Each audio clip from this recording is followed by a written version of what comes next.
akan kami rekod tempat-tempat wisata yang ada di kota Anda, dan akan kita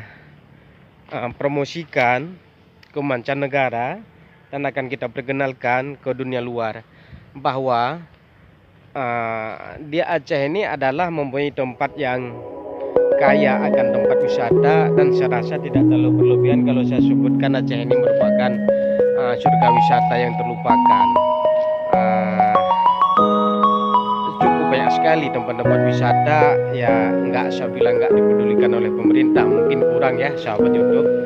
Jadi apabila ada tempat-tempat wisata di kota Anda, Songku Channel akan datang ke tempat Anda, tinggal kirimkan alamat